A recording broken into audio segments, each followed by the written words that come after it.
ဖေးတောင်းနေမှာဒီမှာအသွေးလေးတစ်ခုဘာလဲဆိုတော့ကျမငယ်ရတော့ဟာပေါ့နော်အိမ်မှာမေးရှင်တော့မြန်လူကြီးဖြစ်ရှင်တယ်မြန်လူကြီးဖြစ်လို့ရှိရင်တော့ကျမပူပျော်ရမယ်ထင်တယ်ပေါ့အဲ့ဒါနဲ့လူကြီးရောဖြစ်ရရော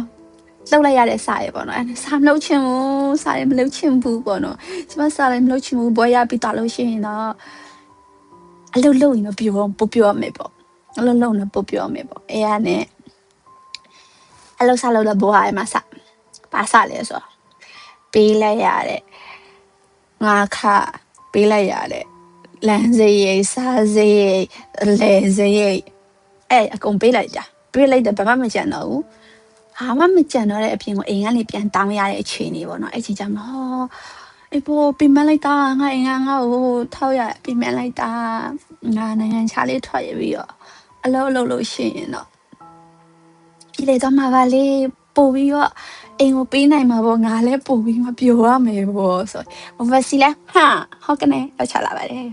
oversea လဲရောက်ချလာတာ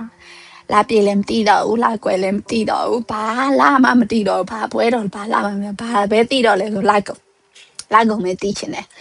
လာကုန်ပဲတီးချင်တယ်ဘာဖြစ်လဲဆိုလာကုန်ရောက်ပါပဲအဆင်ပြေတော့တဲ့ဘဝဖြစ်သွားတယ်ဘာလို့လဲဆိုလာကုန်ရောက်တာနဲ့ပေးလိုက်ရတဲ့အခန်းခ utility bill transportations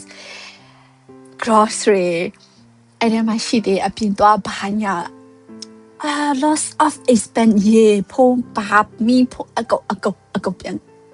ပြန်ပေးဖို့ပေးပြီးသွားတာတော့မှ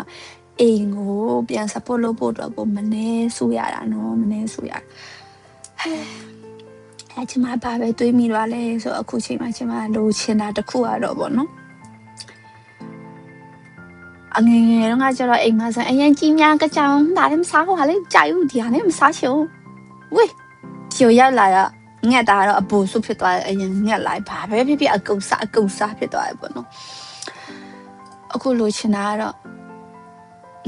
ဆောင်လင်းလင်းမိသားစုထမင်းဝိုင်းတော့ဝိုင်းရဲ့အမေရဲ့အော်တန်အမားရဲ့အော်တန်အပါရဲ့စကားတန်အဲ့လိုအဖွားရဲ့စူညံတန်လေးတွေရဲ့အိမ်ရဲ့အခုချိန်မှာတကယ်အရင်တော့စူညံတန်ဆိုတော့အခုချိန်မှာတကယ်ကြားချင်တဲ့ဆဲလဲတန်လေးပါအဲ့ရဘွားမှာပြောဆုံးအချိန်တွေပဲဘာပူပင်မှမရှိဘူး拜拜吧。